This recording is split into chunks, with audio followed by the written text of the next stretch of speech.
مولاي صل وسلم دائما ابدا على حبيبك خير الخلق كلهم. بسم الله الرحمن الرحيم. الحمد لله رب العالمين والصلاة والسلام على خاتم النبيين وعلى آله وأصحابه أجمعين. أما بعد فأعوذ بالله من الشيطان الرجيم. بسم الله الرحمن الرحيم. معزز سامعین، آج ہمارے درس کا عنوان ہے کہ فرشتوں پر ایمان. ہم بات کریں گے کہ فرشتوں پر ایمان کا کیا مطلب ہے، فرشتوں کے بارے میں اسلامی نقطہ نظر کیا ہے. احباب دیوکار، فرشتوں کے حوالے سے چند باتوں پر ایمان لانا بہت ضروری ہے.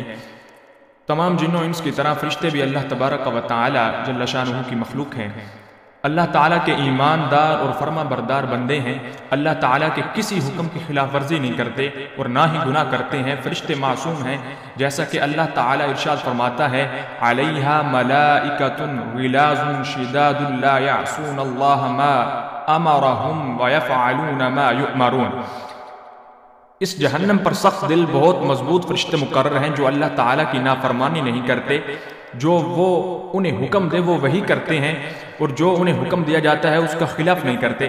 اللہ تعالیٰ جل شانہ کے نزدیک بہت عزت والے، پاک باز اور بزرگ اور برتر ہیں، جیسا کہ اللہ تبارک و تعالی جل شانہ قرآن پاک میں ارشاد فرماتا ہے بِأَيْدِي صَفَرَةٍ كِرَامٍ بَرَرَةٍ. ایسے لکھنے والے فرشتوں کے ہاتھوں میں ہے جو بزرگوں پاک باز ہیں. نبی اکرم نور مجسم صلی اللہ علیہ وسلم نے ارشاد فرمایا الماہر بالقرآن مع السفرۃ الکرام البررہ، کہ قرآن پاک کا ماہر شخص معزز لکھنے والے اطاعت گزار فرشتوں کے ساتھ ہوگا. اللہ تعالیٰ نے فرشتوں کو نور سے پیدا کیا ہے. حضرت عائشہ صدیقہ رضی اللہ تعالی عنہا آپ بیان کرتی ہیں کہ رسول اللہ صلی اللہ علیہ وسلم نے ارشاد فرمایا خلقت الملائکۃ من نور، کہ فرشتوں کو نور سے پیدا کیا گیا ہے. فرشتوں کی غذا تسبیح و تحلیل ہے، وہ کھانے پینے سے پاک ہیں. جیسا کہ سورۃ الذاریات میں حضرت ابراہیم علیہ نبینا علیہ السلام کے پاس آنے والے مہمانوں کا ذکر ہے. حضرت ابراہیم علیہ السلام نے ان کے لیے کھانے کا انتظام کیا، لیکن وہ کھانا نہیں کھا رہے تھے. حضرت ابراہیم علیہ السلام کو شک اور شبہ ہوا کہ یہ کوئی عجیب مہمان ہے. بعد میں پتا چلا کہ یہ فرشتے ہیں اور کھانا پینا ان کی فطرت میں ہے ہی نہیں. اسی طرح فرشتے نہ مرد ہیں نہ عورت ہیں. ہم خلقنا الملائکہ اناسا وہم شاہدون الا انہم من افکہم لیقولون، یا ہم نے ملائکہ کو عورتیں پیدا کیا اور وہاں موجود تھے، خبردار بے شک وہ اپنے بہتان سے یہ بات کہتے ہیں. فرشتوں کی تعداد بہت زیادہ ہے، ان کی صحیح تعداد وہی جانتا ہے جس نے ان کو پیدا کیا، یا اس کے بتانے سے اس کے رسول علیہ السلام جانتے ہیں. فرشتوں کی پیدائش جاری ہے اور ہر روز بے شمار فرشتے اللہ تبارک و تعالی جل شانہ پیدا فرماتا ہے. ارشاد باری تعالیٰ ہے وَمَا يَعْلَمُ جُنُودَ رَبِّكَ إِلَّا هُ، تمہارے پروردگار کے لشکروں کو اللہ کے علاوہ کوئی جانتا نہیں. ان میں سے فرشتوں میں سے 4 فرشتے جو مشہور ہیں، حضرت جبرائیل، حضرت میکائیل، حضرت اسرافیل اور حضرت عزرائیل علیہ السلام. ان کے ذمے اللہ تعالیٰ نے مختلف کام لگا رکھے ہیں. حضرت جبرائیل علیہ السلام کے ذمے انبیاء پر وحی لانا ہے. اللہ تعالیٰ ارشاد فرماتے ہیں وَإِنَّهُ لَتَنزِيلُ رَبِّ الْعَالَمِينَ نَزَلَ بِهِ الرُّوحُ الْأَمِينُ، بے شک یہ یقیناً رب العالمین کا نازل کیا ہوا ہے جسے امانت دار فرشتہ لے کے آیا ہے. حضرت میکائیل علیہ السلام بارش برسانے، غلہ اگانے اور مخلوق خدا کو رزق پہنچانے پر مقرر ہیں. حضرت اسرافیل علیہ السلام قیامت کی گھڑی اور مخلوق کو دوبارہ زندہ کیے جانے کے وقت سور پھونکنے پر مامور ہیں. نبی اکرم نور مجسم صلی اللہ علیہ وآلہ وسلم نے ارشاد فرمایا ان الملک یرید ان ينفخ في الصور فإذا سمع أحد يقول لا الہ الا اللہ اخرها 70 خریفا، بے شک فرشتہ سور پھونکنا چاہے گا اور جب سنے گا کہ کوئی کلمہ طیبہ پڑھ رہا ہے تو وہ اسے 70 سال تک مؤخر کر دے گا.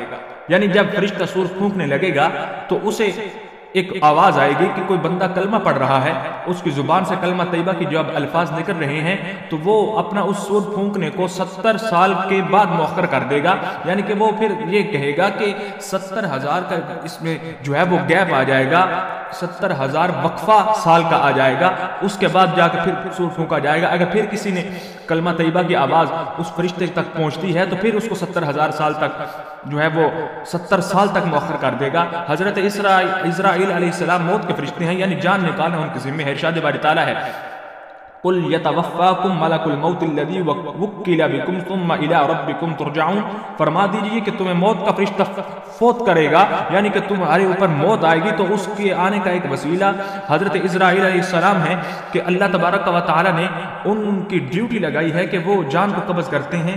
موت کا فرشتہ انہیں کہا جاتا ہے۔ ہر انسان کے ساتھ اعمال لکھنے والے فرشتے موجود ہوتے ہیں، ایک انسان کی دائیں جانب اور دوسرا بائیں جانب ہوتا ہے، انہیں کرامن کاتبین کہا جاتا ہے۔ ارشاد باری تعالیٰ ہے وَإِنَّ عَلَيْكُمْ لَحَافِظِينَ كِرَامًا كَاتِبِينَ، بے شک تم پر کچھ نگہبان مقرر ہیں، معزز لکھنے والے۔ کچھ فرشتوں کے ذمہ قبر میں مردوں سے سوال کرنا ان کے ذمہ ہے۔ جب میت کو قبر میں رکھ دیا جاتا ہے تو دو فرشتے آتے ہیں اور اس سے اس کے رب، دین اور نبی اکرم صلی اللہ علیہ وسلم کے بارے میں پوچھتے ہیں۔ ان کی شکلیں بہت ڈراؤنی ہوتی ہیں۔ کریم آقا علیہ الصلوۃ والسلام نے ارشاد فرمایا یقال لأحدہم المنکر وللآخر النکیر، ان میں سے ایک کو منکر کہا جاتا ہے اور دوسرے کو نکیر کہا جاتا ہے۔ منکر نکیر لفظ بولا جاتا ہے تو اس سے آج حدیث پاک سے ہمیں یہ پتہ چلتا ہے کہ یہ منکر نکیر فرشتوں کے نام ہے، ایک کا نام منکر ہے، دوسرے کا نام نکیر ہے۔ یہ ان فرشتوں کے نام ہے جو قبر میں آ کے بندوں سے سوال کرتے ہیں۔ اللہ تعالیٰ نے فرشتوں کو بہت بڑی قوت عطا کی ہے، جو کام لاکھوں انسان نہیں کر سکتے وہ ایک اکیلا فرشتہ آسانی سے کر لیتا ہے۔ اللہ تعالیٰ نے ان کو اختیار دیا ہے کہ جو شکل چاہیں بنا لیں۔